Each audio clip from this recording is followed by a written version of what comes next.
Alright, welcome to another edition of What the Fuck Happenings here in Mendham. And the current happening is I made an hour-long video and Linux disappointed me. Yes, some sort of fuck up in the video recorder, and it's really irritating. It's a really good video. A lot of, it's good. Anyway, so, too bad. So, yeah, I mean, I'm liking it. I mean, I couldn't even do this on Windows, XP. It doesn't run this OBS software.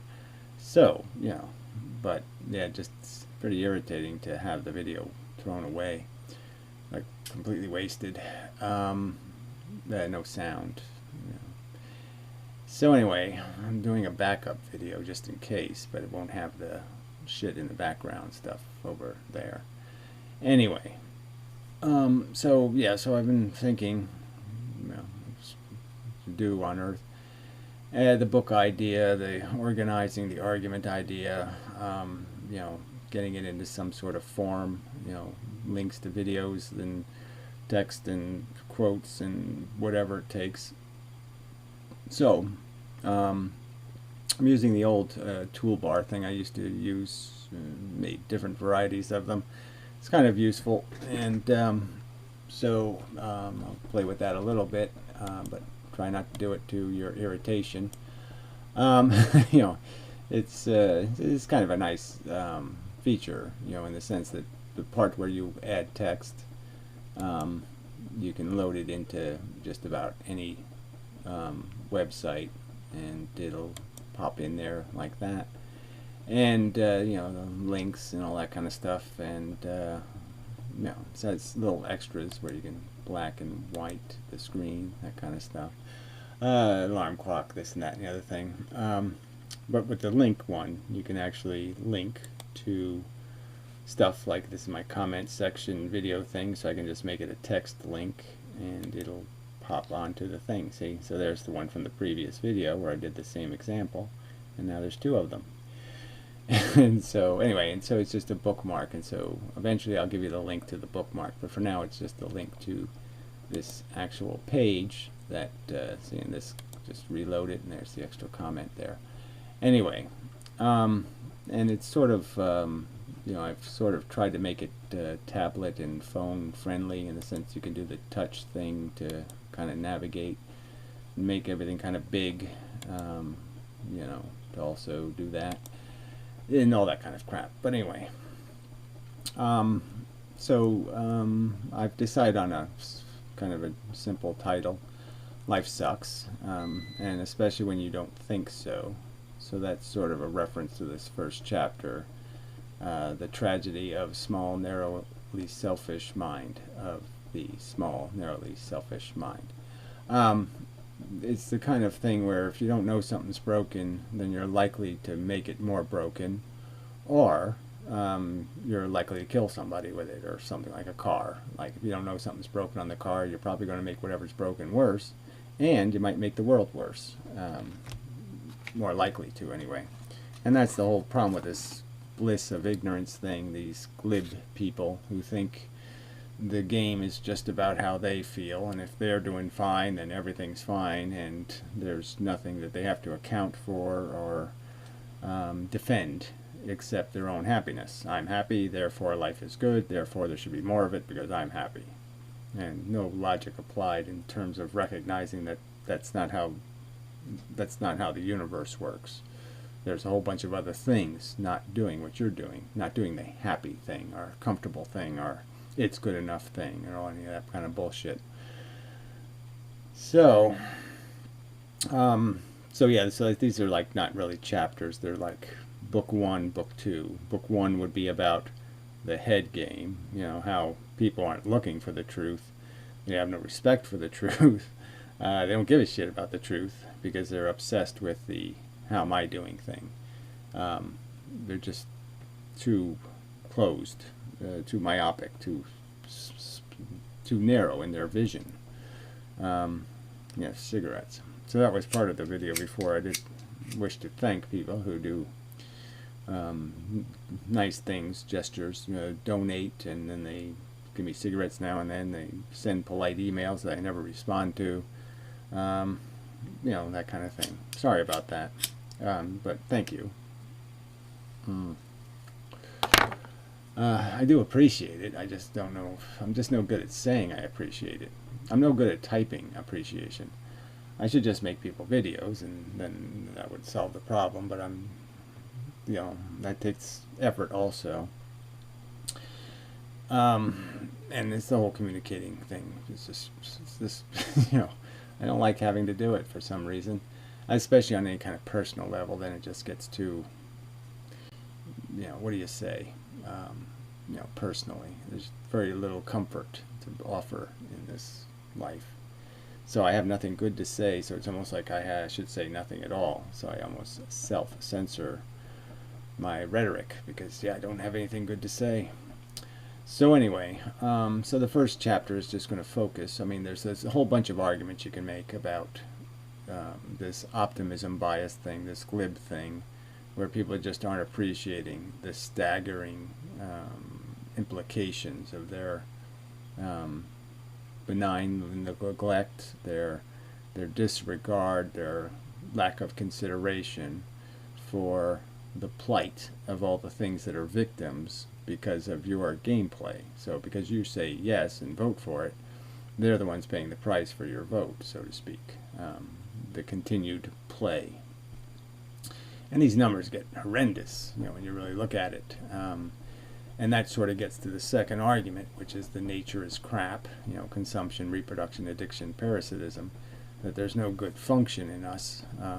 You know, we're just lucky that we don't have 100 kids and we don't have to watch 98 of them die. But that's what most organisms do. And if they had brains and feelings and all the shit we have, that would not be a good time. It would not be fun to watch all your kids die.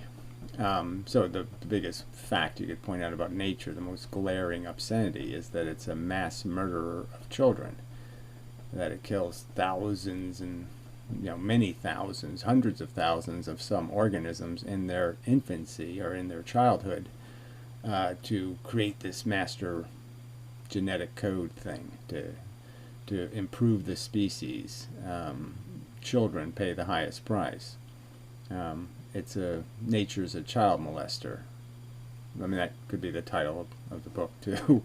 That could be the title of the heading. You know, a grotesque, an obscenely gluttonous child molester. Just awful, the numbers.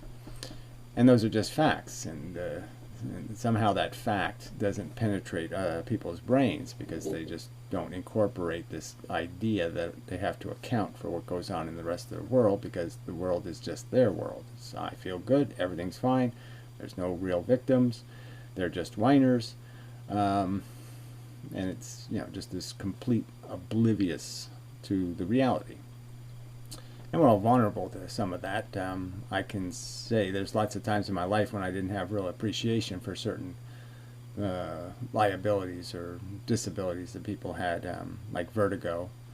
I remember seeing a Hitchcock movie, Vertigo, and thinking, well, you know, it's just eccentric nonsense. You know, how can standing on a chair be a problem? Silly. You know, and it gets much worse with bigger heights, of course. But this whole idea of vertigo, it's just some psychobabble. I just threw it in my, oh, that's just bullshit category. And didn't think it was a real thing because I never experienced it. So, you know, but then once you experience it, you're saying, oh, this is a thing. This is a real thing. You know, it really happens. It really ruins you, you know, in this, you know, profound and bizarre way. But yeah, and it's real. It's not some sort of bullshit. It's a real phenomenon. Yes, it's psychobabble. Yes, it's rubbish in the brain. But it's there. It happens. And just the image of heights sometimes make me a bit barfy. And it's just, you know, shouldn't be like that. Doesn't make any sense. There's no trauma I ever had. You know, I can't trace it to anything. It just all of a sudden showed up. And, you know, it's a little better than it was, but I mean, it's there. It's a real phenomenon.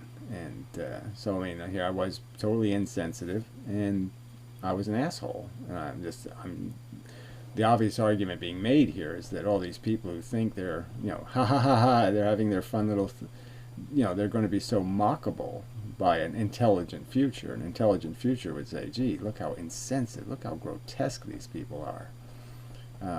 Just obscenely grotesque. Because they don't see it. Because they've somehow contrived some crap in their brain that somehow other brains aren't really brains. They're just the idea of a brain, and they don't really suffer, and they don't really experience. And it's totally illogical. But yes, you have to understand why they do that. In terms of this self-interest, they're so obsessed with the self-interest, and there's a self-interest in coming up with any kind of bullshit to defend your life, to defend your gluttony, your imposition, and so that this is a whole argument that can be made about this whole.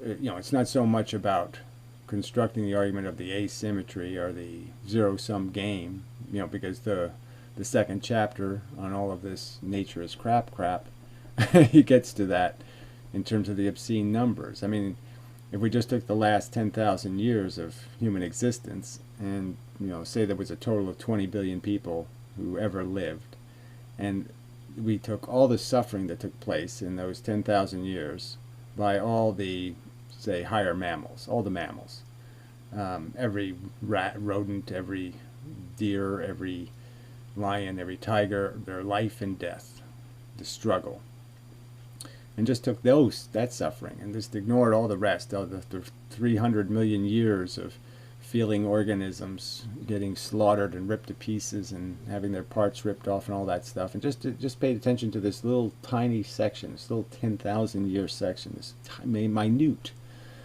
bit, you'd still, for each human being, there'd be 1 million tortured animals, 1 million horrible deaths, and most of them children, most of them immature, little fawns and stuff, little baby elephants, little hippopotamuses, most of them immature versions, terrorized, tormented, horrifically, painfully killed.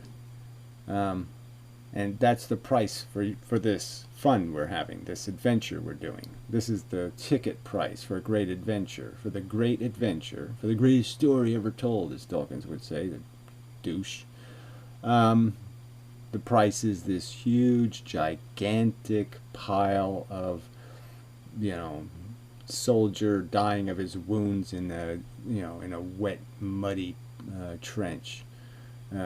People spending weeks dying of plague or something, smallpox, all kinds of horrors, the cholera, all of it, just horrible deaths, horrible illnesses, horrible experiences, just grotesquely horrible.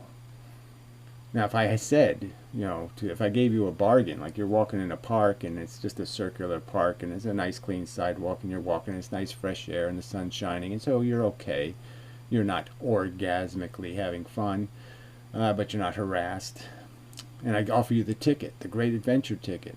Oh, here, you can, stick your dick in things and, you have a few little perfect moments and have a chocolate bar or something. And the price is 1 million things are going to be tortured. We're going to torture 1 million things. 1 million torture events. That'll be the price of your little adventure. I don't think you'd buy the ticket. I don't think you'd say, yes, oh yes, I want to do that. Yes, please, give some kids cancer, do all kinds of horrible things to people, put all kinds of tubes in them, make them go through all kinds of horrible experiences, and do a ton more to animals. Run them half over on the road, so they can die in a ditch, and let them go blind and deaf and all kinds of horrible things, and bang into shit and be scared and freezing and, experience all kinds of pain and suffering and gnaw their own legs off and all kinds of shit, because I am worth it. My fun trip is worth it, and that's the reality. And if I took it a step further and I said you would have to actually do the killing, so before you can go have the adventure, you have to spend a long time knowing each one of these million lives that you're going to fuck, each one of these million experiences where you're going to inject the kid with the smallpox, and you're going to cut off the kid's arm, and you're going to, smash the person in an earthquake, and they're going to have to drink their urine for a week, or some other kind of horrible thing. All these experiences are going to happen, and you're going to be the Mengele. You're going to actually make it happen. You're going to actually cut the arms off and inject the shit and watch it happen. Watch the death before you get on your adventure. Are you still buying the ticket? I don't think most people are buying that ticket. I mean, there's going to be some. I guess there's always going to be this 10% who are just insane, and they just can't possibly, they're like Allah things, devotees or something. And it's all just Allah, Allah, Allah, and they can't see anything else. And it's just like pro, I'm pro. And and they just, logic and reasoning don't apply. And especially since the victims are still the victims. They're thems. They're not him. If you had to actually, so you could take a step further, the thought experiment, and say, well, what if you had to actually experience all those experiences? The slow death in the war trench, and having your limb ripped off, or being horribly crushed, and all the all these really disgusting ways to die, and you had to actually experience those experiences, the vertigo. You had to actually have it. You had to drown 1,000,000 times, or whatever, thousands of times, and go through all these different experiences, the pain and the fear and the terror and the whole thing of it, before you get to go to great adventure. I don't think you're buying that ticket. I don't think it's going to happen. I don't think you're going to be willing to go through all that shit to get your little prize of ego gratification. I went to Great Adventure and I was a VIP at Great Adventure, and I was lucky. I got away easy, I didn't have muscular dystrophy or ALS, or I didn't get cancer when I was 13, and so, so it really is just about evasions of what are like really easily understood facts. That nature is a child molester. It's a mass murderer of children, and that's just a fact. That most of the things it kills are immature versions, and there's no regard for how bad it gets or how much torture is piled on, and that's the thing they're endorsing, is this system, this silly, dumbass lifeboat experience of choosing winners and losers and throwing them overboard because they were unlucky, bad genes or something. It's disgusting. No one does that for fun. You do that for some grand purpose. You don't do that for the wonderful pleasure of getting spam phone calls and having computers say hi to you and try to fool you into thinking, hey, this is Bob. What do you think of? And they wait for your answer. It's that's the spectacular thing we've accomplished, is to create fake humans to lie to us and try to weasel, to basically mug us, with lies. That's our grand accomplishment. What else have we accomplished? What else are we applying our technology to that's brilliant or beautiful or fantastic or meaningful or any of that shit? We're just finding excuses to grind people up and pay them less and make them work harder and make them more meaningless. So the people having fun, at the moment, the people not currently dying of cancer, can talk about what a great ride it is. It's horrible. And then when you look at what people actually are, again, that's another thing. You just take a good look, okay, at what you're defending. It's fat ladies in spandex. The average Joe, if you were to have this average Joe, he would be a Homer Simpson. Is that worth torturing millions of things for, to have Homer doodle around? So here we have this intelligence just throwing it away and behaving like crocodiles, behaving as if we don't understand. We're ignorant. We can't understand that the gazelle feels. We can't understand that it hurts to have your arm ripped off. We can't understand. No, of course we can understand. We can understand we don't want to be locked in a pen where we can't even turn around and we just have tons of little piglets so you can torture our children. Torture them. We know we don't want to do that. Yet people impose it routinely, just glibly. It doesn't matter. It's not important. It doesn't have anything to do with me. And that's just people driving broken cars with broken ideas. They don't know how to drive and the car is broken.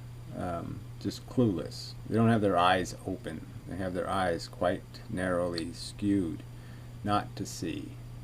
So that's really most of the subject. Most of the subject that needs to be argued, I suppose. So like I said, just nature. You put nature on trial. That one's easy to convict. Nature's obviously got these horribly bloody hands.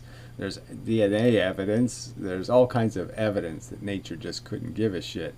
And it will brutally, horribly, unfairly, deserve has nothing to do with it, all kinds of shit like that. It's just nasty as fuck. So that's easy to convict on facts. But the problem is the jury. They hear nothing. They see nothing. On purpose, because they have this philosophy that no, the best way to win is to just keep looking at the finish line and don't look at the people you killed to get there. Don't look at what you created. Don't look at the price paid for it. No. Just keep your eyes on the prize, which is some little moment of gratification where you're going to say, I'm winning, until you're the one tumbling down the rocky slope. So, did despair the first time, so I really wanted to segregate these two subjects. But anyway, it's the whole idea of there's so many ways you can use little metaphors and little Benjamin Franklinisms or something to get to this point of making the argument that we're paying too high a price for too little produced, and that broken, if you don't understand something's broken, then you're likely to break it some more, and that kind of stuff. And so that's the real danger. And so it's like an insult to injury thing. So you can say life sucks, and I said especially when you don't think so. Like that's when you're at your worst. Is when you're underestimating how monstrous you are. That's when the monsters set loose. Is when there's no recognition. It's like the Tyrannosaurus, just no clue that, oh, this is hurting things? Oh, I didn't understand that. That there's a price being paid. So this is like some sort of window shopping that people think they're just, hey, I can just buy whatever I want. It doesn't cost anything. I'll just do, I'll pretend. And every bit of it costs something. Every mile is coated in blood and guts, and that's what meat grinders do. See, the meat grinders, good metaphor for nature. Nature could be convicted of being a meat grinder. It could be sitting there at the defendant's table, looking just like a meat grinder, all shiny and chromy, and it's got the wheel that grabs the shit and then pushes it through the little holes, and yeah, that's what it does. It just, yes. And it can be convicted so easily. The evidence is overwhelming.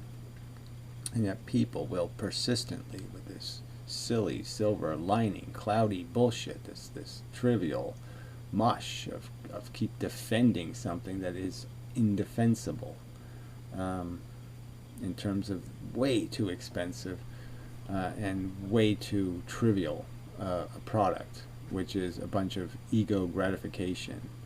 I won because the guy who really would have won and beat me, fortunately he died of cancer when he was 12, so I won. That's the truth of it, right? Everybody who wins a gold medal wins it because the guy who would have won it, got hit by some lady, who went to the store to buy popcorn and she crushed his leg or something. It's always the way it is. That's the truth of it. Is whatever victories we have, they're mostly afforded us because the real better was somehow accidentally wiped out by the system that doesn't have much of a brain, or any of a brain really. It has no brain, nature. And yet people glorify it. It's a god, the god of nature. It has no fucking brain, no capacity to understand, no capacity to convert understanding into any kind of motivating feeling. So I did go into that a lot in the other video, was this basic argument that this is one of the biggest tragedies of our existence, is that we can intellectually know something is right and wrong, and we have to somehow convert it into meaning something to us emotionally or personally. We have to be so invested in truth or honor or dignity that we make gods out of intellectual concepts of those things, and that those things become as precious to us as, say, a child or a little kitten. We somehow have to make them emotionally, we have to give them emotionally grokking claws so they get to us. Because if they don't get to us personally, we're not going to do anything. We're not going to care. We're not going to be motivated. We're not even going to be motivated to think more about it. Somehow it has to get to us emotionally before we can even intellectually feed it. Spend enough time to thinking about it to get it. So you first have to care about the idea of the truth. You have to care about the idea of not being a pariah, not being something that says, okay, I'll torture something for my benefit. And knowing that that would be a disgusting humiliation, to do that on purpose, to say, I willed it. We're all stuck once we're here in the game, because we're alive, and we hold our welfare precious, and we know dying isn't fun. There's no evidence that it's fun, and it's also emotionally difficult to let go, to admit failure, to admit defeat, to give up. These are all negative things. To pussy out, that they're all emotional hurdles to us doing intellectually what we know might be the right thing to do. So once we're here, we're also trapped in this psychology. So the psychology is not only not feeding our intellectual recognition of the truth because the truth is unpleasant to our emotions. It's pointing out how we suck and we're assholes and we're selfish and we're all these negative things, and we don't want to hear that. And the intelligence has no power unless it can make things like the truth mean something. And the truth, obviously, I think it's kind of obvious when we look at the world, how crass it is, how commercial, how everybody's a shyster, everybody's just putting on makeup and trying to fool somebody into buying their shit. And the whole culture is made out of these lies. I love you, I care for you. Oh, let's all help somebody. Blah, blah, blah, blah, blah. So we'll raise a whole bunch of money and only spend 10% of it on the real cause, and the rest of it will just be a social club where we all get paid to do, feel like we're special and we're important. Oh, we're helping people. Oh, we're so wonderful. When they're just squandering the value, the industry, totally inefficiently, because they have to do all this stuff that makes them feel good personally. We suck, and it's once you say it, once you admit it, then you can get onto the agenda of saying, okay, I have to devote a certain amount of my existence to this purpose of recognizing that the truth matters, and somebody's got to defend it, and we've got to fight for it, because it's not intuitively, it's not personally fun.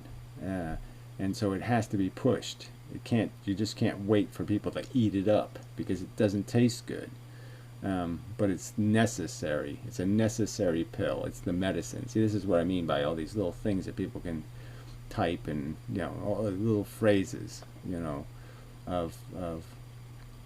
I previously stated, an ounce of prevention, is worth a pound of cure or a ton of band-aids. These kind of little ways of saying something just to get to the point that, you know, we have to pay attention to this stuff and we have to think about it, and that's part of the obligation of once you recognize it's broken, is that you either work at fixing it, and in this case you have to also work on the fact that, well, you can never make it safe.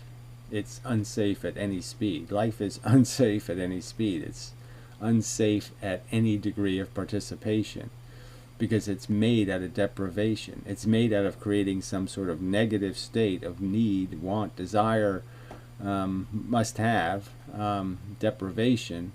So you have to walk some lonely miles to really know what love is. You have to, you always have to pay for the hunger, and then the satisfaction you get for this moment when you actually gain what you're after. And we know that most of the time what we're after we don't get. You end up, just chasing in circles. You're saved from one problem. There's always another problem on the list. They'll just keep showing up. I give you what you want today. Tomorrow you're going to want some more stuff, some other stuff. That everything you have just, becomes meaningless once you have it, and almost meaningless anyway. I mean, obviously having a roof over your head, you can be appreciative of these things, every day. Say, I'm happy, I can see, I can, we're not incapable of recognizing some of our benefits. But again, that's it. We're, isn't that just basically saying, I'm grateful that I don't have a broken leg, I'm grateful I don't have cancer? We shouldn't be grateful for not being tortured. And yet this is the game people are forcing people into, is a game where you're sort of obligated to be grateful that you're not being tortured. I shouldn't have to be grateful that I'm not being tortured. We should be able to play a better game than that, or horribly deprivated, or horribly, tormented. Should be able to do a lot better than that. So, yeah, so maybe I'll just cut this one shorter than the last video, because I did go on, and it was, like I said, it was good. But anyway, so this is the ideas. There'll be more chapters, but this is like book 1, book 2. I don't know. The theme is one. The first theme is the fact that people aren't looking at the facts. They aren't seeing the truth. They're evading it. They're ignorant. They're whatever the cause. They're not seeing. And the other side of the argument is the obviousness of what is there to be seen. Is that, a huge price is being paid for what you think is your accomplishment. And it's just not worth it. It's just not worth imposing the suffering. It's not worth creating the mental patient. It's just not whatever we're doing, whatever this is, it isn't worth the torment and the suffering and the pain and the bad that's dumped on things. And it's not dumped fairly, which makes it even worse. Deserve doesn't have anything to do with this game of life. And that should be a non-starter.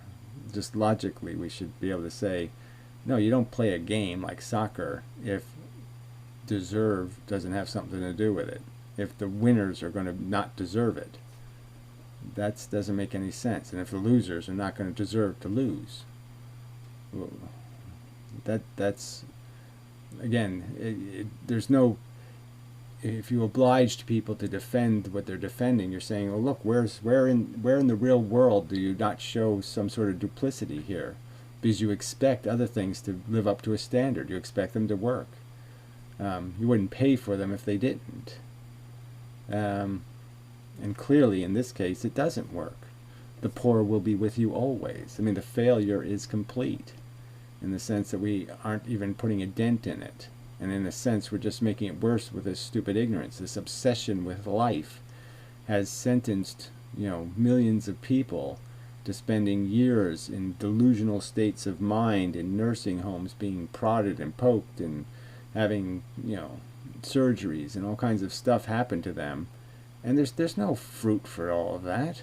It's just wasted suffering. It's completely thrown away based on some totem pole-esque, reverence for this thing called life that you can't recognize when it's not worthy, when it just isn't functioning well enough to be obliged to just bang into the wall repeatedly. To just watch it die slow, incremental, piece at a time death. It's like watching a kid sandpaper his hands off. Why would you want to do that? Why would you do that? So, yeah, it's just really bad.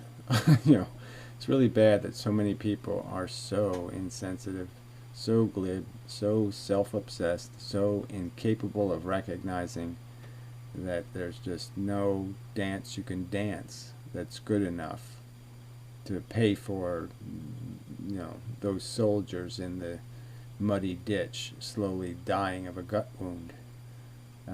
There's just none. There's nothing you can do to make that all right. That was worth it. It just isn't. So, yeah, I think I've said enough, and hopefully this will be a viable video. Linux won't do this. I don't know. I got to figure out what it's doing. I have different versions of it on different computers, and so this computer, it's higher resolution, it's a little nicer, and it's been reliable so far, but just totally failed for just no good reason. And it's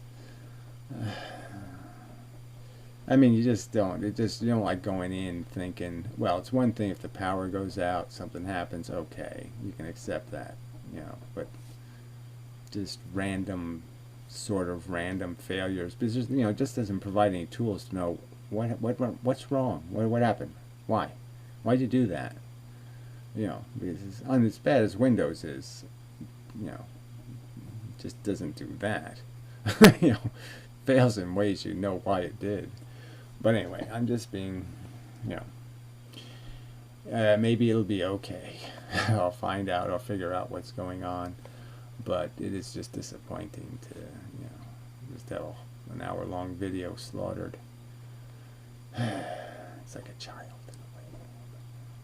Anyway, so probably enough said. So I'll leave a link to this page, and it's pretty easy to contribute. You just hit the link button, okay, see? So when you're there, you just hit link, and then you can type some text, and you can post it as a comment, or you can post it as a link. If it'll link to the page. So if you say post com as link, the comment will be a link, and it'll be to the page that you're on. So don't do it on this page, because then you're just going to have a link to this page, which would be stupid. So then you just use post comment if you're just posting a comment. And if you want an external link, that just means that, I know people hate this stuff, so I'll just go through this quick. That just means that you can use this text, you could type in some different text, and then you'll get the opportunity to create a link out of the text. So you can make a link to another page. You could type an HTTP address in, or paste, and the text will become that link. So you can link to external pages from this page. Probably didn't explain that well enough, but it doesn't matter. It doesn't matter too much. And the Add It Now button just allows you to, on pages that have an image, like this one doesn't have much of an image, but like for YouTube video pages, you just use the Add It Now button. So if you open this box on a YouTube page, a video page, and you just say Add It Now, then the video will link, blah, blah, blah, blah, blah. And everything will be like this. This is a video link to a YouTube video. See, the video links to the YouTube video work fairly well. But anyway, you can just use regular comments, linked comments, external linked comments. You have to learn how to use it, but anyway, I think it'll be viable eventually. Yeah, eventually I was thinking of capturing the text from that those rooms, whatever it's called, where they just type chatty stuff. I could capture that and have this on here also, so you could just see what they were saying in these other places, but I'll have to decide whether I want to bother doing that. lots of things to do, but we'll see what I end up doing. But anyway, this is for starters. At least this is some sort of start. We'll see if I got to work at it. But at least I can include my videos and such. But the idea is to eventually, too, the other idea here is that, so I'll take text out of these comments and put them into the chapters and into the argument in different ways. And the other side to it is to get the counter argument, the opposing argument, the pro-life argument, and also make an article of that, a book of the pro-life response. But it would have to be one that's a response, not just this vacuous God says so stuff. I mean, certainly that'll be part of their argument. Some people are just God idiots, and so you first have to de-religiousize them before you can have a rational conversation. But that's another one of the obligations. So anyway, it's better than nothing. Something. We'll see how it goes. So I guess I pointed out it's made to be, for both like tablets and, so it is formatted a little strange because it's made to work on more than just computer devices and such. So anyway,